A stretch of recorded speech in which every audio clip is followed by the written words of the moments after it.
Merry Christmas, aviators, or hello if you watch this off-season. I would like to show you a mission that okay, sorry, I forgot that I need to use pedals in helicopter. I would like to show you a mission where you can race, either with a helicopter, or there is also a similar mission for Warbirds. But the point is not to just show you the mission, but also talk about the script that is behind the mission. So this is primarily Lua scripting video. A colleague of mine from Black Angels, which is a group primarily focusing on UE, made this mission, but originally it was full of triggers, and these triggers were not very reliable. It was very easy to make a mistake with them, and it was very difficult to time multiple players at once. And I said, hey, I made some Lua scripting, not much, but you know, I can take some chances with this mission and maybe create a better script. The script definitely scales better, you know. You can do things like, for instance, if you add more slots that start with some prefix, it can auto-detect it and simply support these racers as well, if they connect, that is. Another thing is that instead of triggers for various zones, you can simply check all the kill zones, because there are kill zones. I don't want to go into one of them, but maybe I will be lucky or unlucky. And okay, just a moment. Maybe I will be unlucky and we will trigger some. And there are kill zones just, you know, outside those cones. And you can simply check them one by one in a loop, you know, when you script, which is much better than trying to check them kind of manually in triggers, in mission editor triggers. Okay, so here we are. Now, when we talked about the basics, you know, this racing zone, I entered it. Race started, and when I exited it and it ended. Let's talk about the problems that you have to solve when you want to create a mission like this with scripts. So this is the mission editor. As you can see, this is a mission by Sarge, originally created by Black Angels Sarge, and it was his idea. He also wanted to, you know, organize some races and so on. But there was the problem with scaling it up, with, you know, anytime you made some changes, it was difficult to accommodate these changes with all those triggers. So these triggers were full of triggers for each client helicopter and various events that can occur on the track. But when we switched it to a set of scripts and we just used two, there is a moose. A moose is used for convenience mostly, but there is not much moose. If it wasn't there in the original mission, I would probably not use it, and but some things would be harder. Then there is a race script that is split into two things. One is a config, and I will show you the config in here. So this is the helicopter race, and the configuration, let's make it larger. The config table has plenty of setup, but the basic stuff is like race identifier, race zone name, what's the prefix for the group of for the groups that contain the racing, you know, vehicles, helicopters, and so on and so on. Let's get back to this stuff. There's a config script, and then there is a race script. We will go to that one. This is the one you change when you change something in the mission, and this is the one that you change only when a new version comes out with some fixes. It makes it very easy to, you know, change the right stuff without accidentally rewriting the configuration part. So let's reveal some secrets of this mission. We'll show all the zones, and you see the units here. So, and there are also static objects, so you can show those as well. So, you know, plenty of static objects here, but other than that, you know, these various oil rigs or derricks or how they call them, and those cones, there's not much actually. They show you the way, but what forces you to stay on the way are these kill zones. So kill zones are this, and you can see that all of them start with some common prefix, which makes it easier for the script. Then there are these check zones, and you have to go through all of them. There are 4 of them here, and again they start with the same prefix. You know, I will hide these objects so they don't bother us, and we'll focus on the zones. There is of course the racetrack, which is a single zone. Currently the script supports only one zone, which means that the start and the end must be somewhere on the boundary of the mission. It doesn't have to be on the same line, it can be on any of the edges, but it can be like staggered, for instance. You can't have racing go all the way here. It's possible to fix it, of course. I would just support multiple race zones, and if the client is in any of them, he would be considered racing, just like I can check multiple kill zones, so it's not a problem. And now what the script does is every second, because that's the typical loop of DCS, roughly every second, it checks whether the client is in the racing zone. If it is, then it counts the time. And of course it checks whether you are out of any kill zone, and also it checks whether you are below maximum altitude. So that's roughly the those are the requirements, sort of. Now imagine doing this with triggers in a mission editor. It is possible, but it is very difficult. And anytime you add a new racer, you have to add all those triggers again. Let's focus on the configuration. You can see all the stuff here. We've got some debug configuration because it's very handy to be able, let's talk about that one as well, perhaps. It's very handy to be able to see some help information. So we will turn this debug for all to true. Save it. Start it. And in the meantime, what else is here? We've got you know, prefixes for the zones or patterns for the zones that check that must be, you know, crossed, and also for the kill zones. There's a behavior for the kill zone. It can kill you, it can only disqualify you, so you have to fly out. And if you use any other value, for instance nil, it's simply no behavior. But that should not be counted as a regular time, of course, you know, that's kind of cheating. There are tests to some altitude above ground level. Again, this depends on the kill behavior setting, so it will either kill you or just disqualify you. There are various sounds. This is tricky, because talking about sounds, these sounds have to be in the mission, and because they were originally in the triggers, but now they are not, they have to be in some foobar trigger, you know, and I will show you in a minute. So let's first show you the...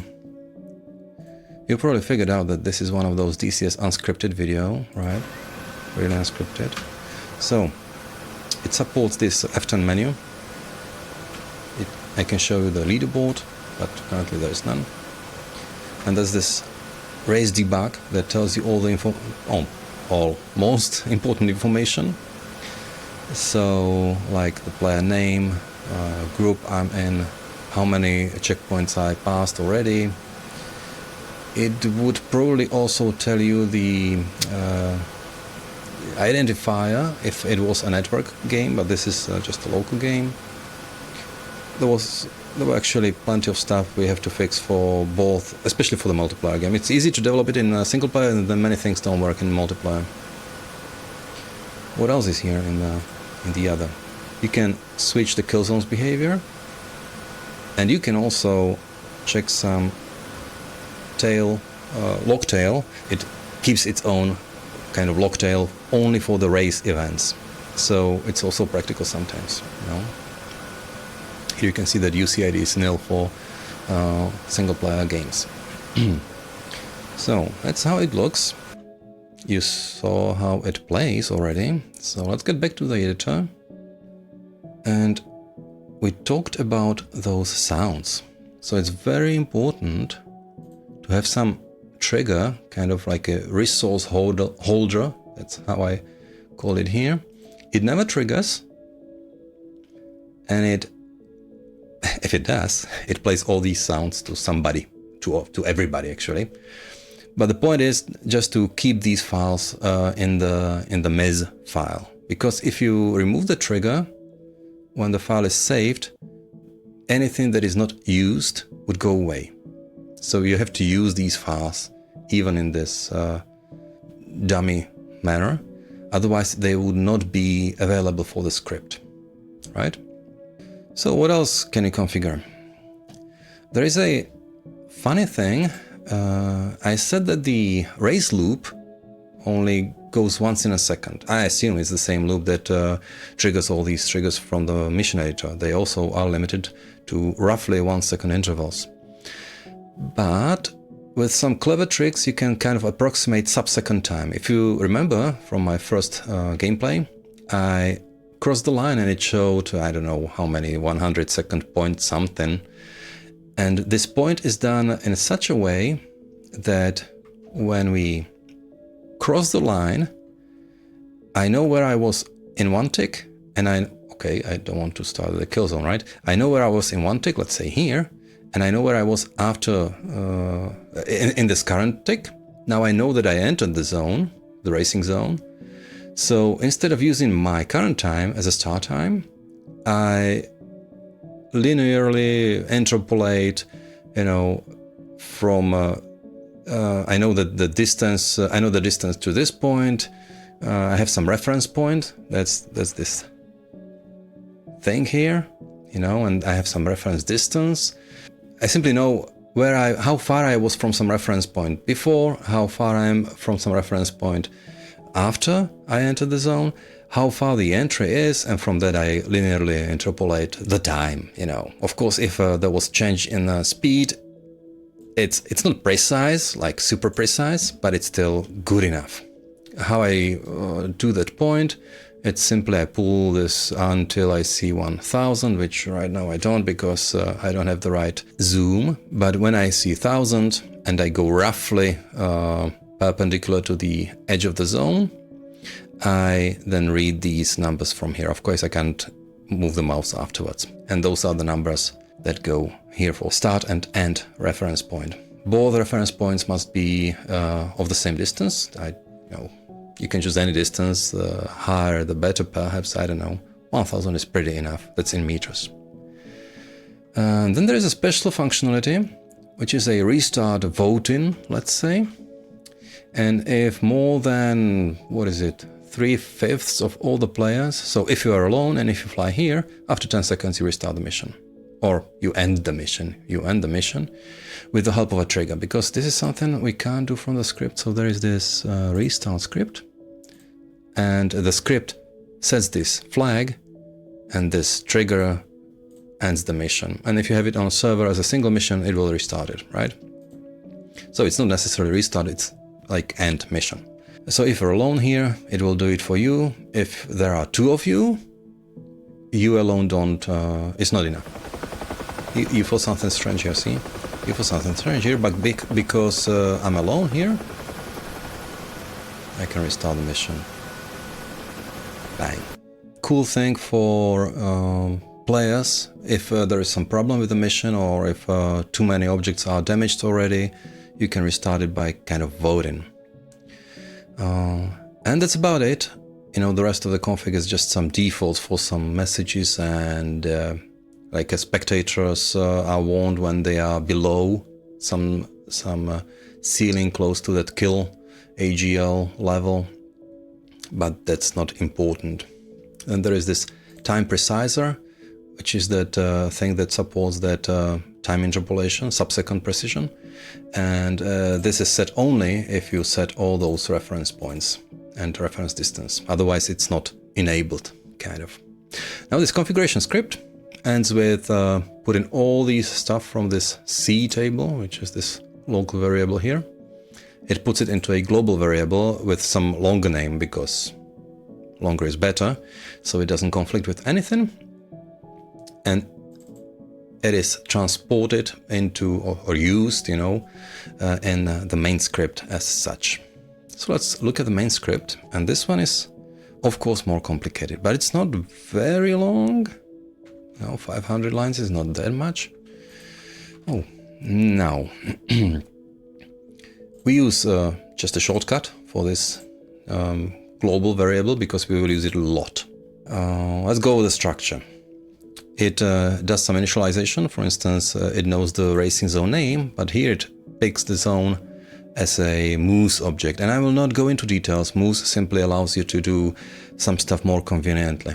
But it will be possible to write this in vanilla DCS scripting. Then we also go through all the zones that start with the racing check zone prefix, and we write info about them. And I can demonstrate this in a log. Here you can see that when the moose is loaded, somewhere here between these two lines is the config script that doesn't print anything, and then the race script starts, and it adds 4 check zones and these kill zones. So let's go back here. Those are the kill zones. That's the other output, and then there are some helping variables for that main loop and so on. So logtail, I described, I showed it, that you have last few messages from the race events. And we will skip the details here because that's too much. And we'll focus on perhaps 2 things. I would talk about events, because this is where we had some problems with moves. And I believe it's a moose bug, because we had event handlers for all the clients, and these event handlers were not always called, while the same event handlers for DCS, this is a vanilla DCS event handler, were called. And you can see in the log that the player joined the unit. And this is from, actually, this is a database function. This is a moose thing.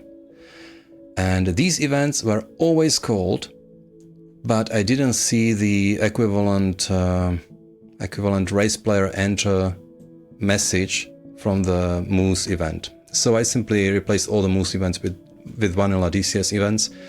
And there were some suggestions using moose, client wrapper, or I don't know, but it was even more complicated. We will just put another stuff on top of something I wasn't sure it works properly already. So instead of that, I tested DCS events and they worked perfectly fine. Anytime I've seen this database entry here, I've also seen equivalent DCS events. And since we switched to DCS events, there were no problems at all. Now, of course, there are some tricks, like when the player enters the unit, you see 2 events.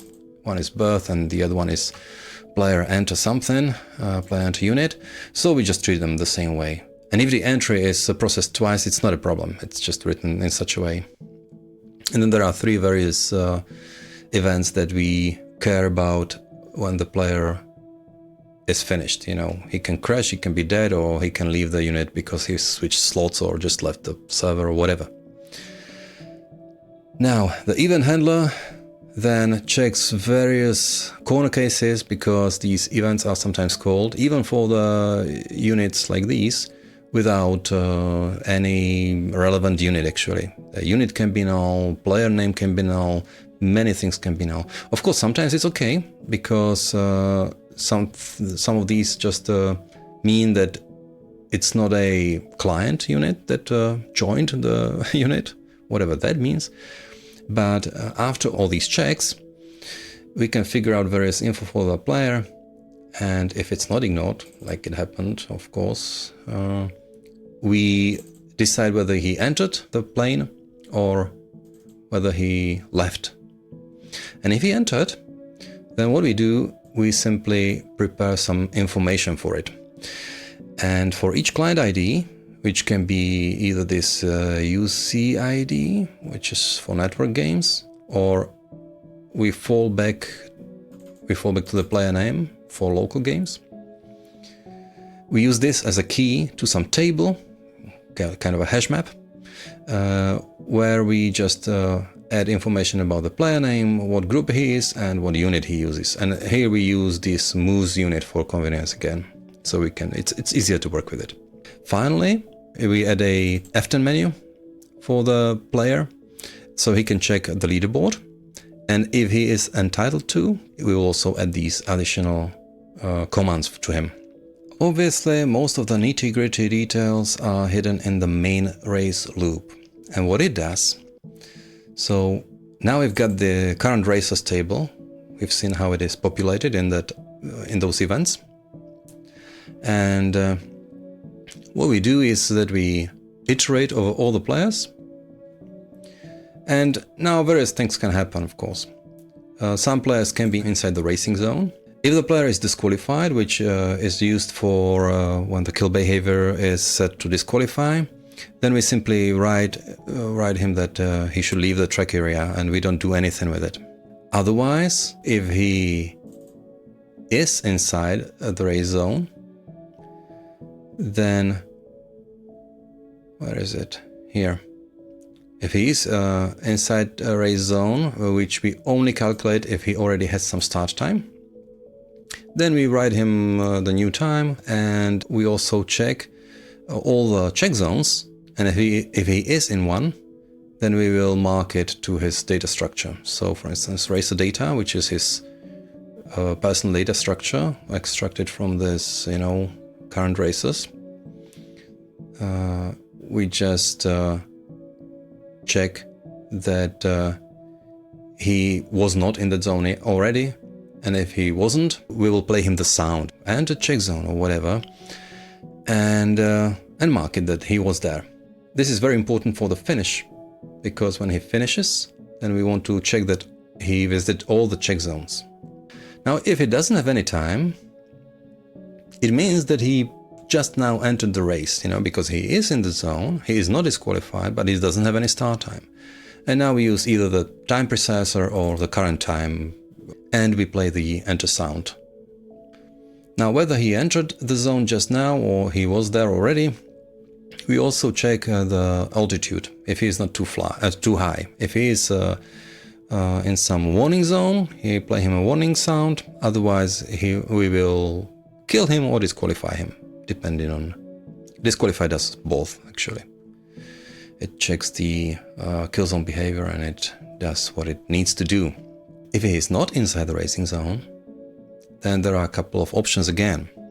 If he had this start time marked, then and he's still alive, which means if you die just when you cross the line before the check, then you're unlucky. But if you survive at least one this race loop, this race loop, this code loop, then you will be found as a player that has some start time, is out, and is alive. And this is when we do all the checks, We check that you entered all the check zones, and so on. Again, interpolation of the time, and so on. Finish message, we will log the data, and so on and so on. Now there is more. Whether you are in the zone or not, there are plenty of other stuff we have to do. If you are not disqualified, we check kill zones, which means if you are disqualified already, you can't be killed. It's obvious. It's enough if we kill you or disqualify you just once. We don't want to warn you that you are disqualified all the time. We simply check this only if you are not disqualified, and then we will check that disqualify mark, somewhere that you are disqualified. So this is another reason why you can be disqualified, either because of the altitude or because you entered the kill zone. What else is here? This is a different block for only spectators. If the spectators warning is set, if these are nil, it's okay. They can be nil, and then these functionality is optional. But if they are set, We go over all the spectators, and for any of them which is inside the racing zone and is below some altitude, we will just print some warning message. That's it.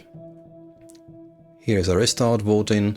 I will not go through the details, and that's about it. You know, this is a standard, this is a standard way how to schedule a function in a DCS, and that's about it. So the script seems to be complicated, and if I was more familiar with the Lua, maybe I would factor these stuff out, but because there's plenty of state here, plenty of variables, I decided to keep it all in this one quite long function, but it's still not overly long. So you see that this script has many features. It will probably have more features over time. And I would like to show you another mission that uses these all these features a little bit differently. So this is our Warbird mission that is flown at Batumi. And again, you can see the structure. There's a racetrack. There are some kill zones, but as you can see, there's plenty of ways where you can move in that racetrack. But the thing is that the race checks are much smaller than the paths, because there are always two oil rigs here and you have to fly between them. I will show you the mission. So here, this mission obviously utilizes very strongly the fact that you have these race check zones, and you have to pass through all of them. So you don't have to necessarily limit the area for movement, but you still have these check zones that the player has to pass through. Okay? All the races are in the blue coalition, so I'll pick this TF51 that is already in the air, and there's also one. Oh, this is loud. There's also one TF51 that would kind of show you a way, because it's not easy to navigate these gates the first time you go through them. Although currently the script doesn't support, it doesn't restrict you to any order. If you pass through all the checks, you're done. But it's possible, of course, to add this functionality. Currently it's not there. There are many things we can add, of course. And but there is some optimal way how to cross this, at least we believe so. And one of the planes would show you the way by marking the next gate with red smoke on its left gate or left post, or I don't know how it's called. The oil ring. You could hear also that sound, which was the altitude warning. I'll try not to trigger it again, except accidentally. Let's look a little bit high. Now, one thing I originally considered, I didn't know much about DCS scripting. I knew Lua from DCS. I actually started with Lua in DCS, and I kind of liked the language for this purpose. But I didn't know all the limitations of the scripting, all the options, and I thought that I can use some events for entering and exiting the zone. That would make, of course, everything much easier, much more even-driven. It would also make the time interpolation useless, because you would get the event at the right time, but that's not how it works. So there are no events. So current state of art in DCS is that we check whether something is in some zone every second or so, or however often you need to check it, but in case of racing it's definitely better to check it every second, right? So that's one thing we had to consider, and where I had to change the idea completely. So it would be nice to have events for these things, but we don't. Oh, that was close. And by the way, that training, I told you that plane that would show you the way, that's done completely in mission triggers, so it's not part of the script. so that's all Sarge's work. Very weak time. I didn't want to shout over or roar over my voice with full throttle.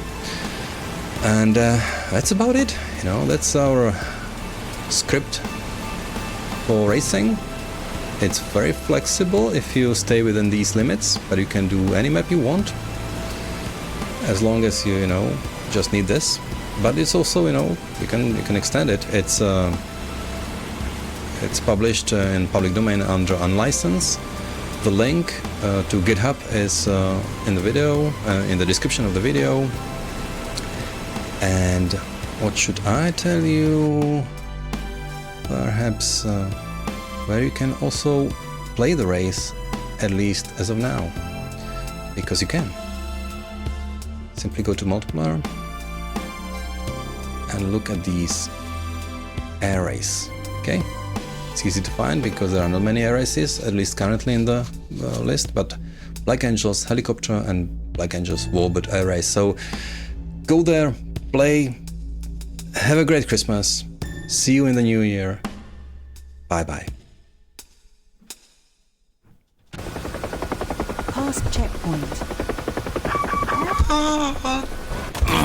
Dobra, czysto, czuję to. Au!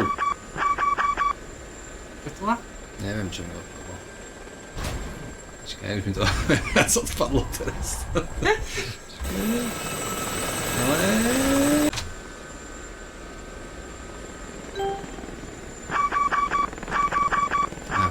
Wiemy. Na tym! Poczekaj. Ale no! No i wartunik tutaj, chojdaczka. Ty żyjesz!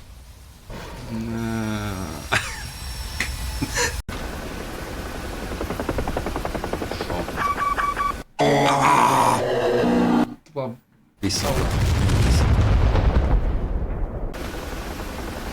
What can go wrong here?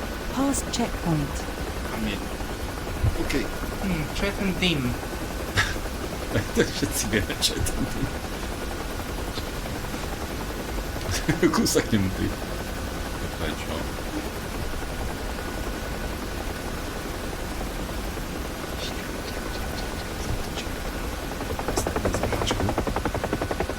Past checkpoint.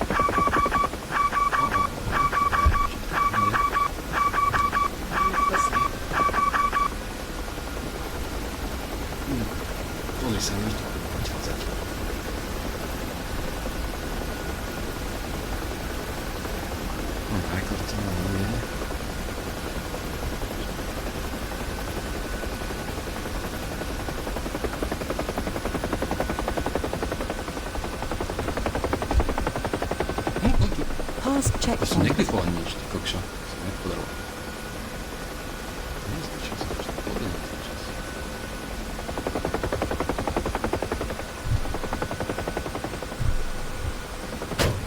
Okej.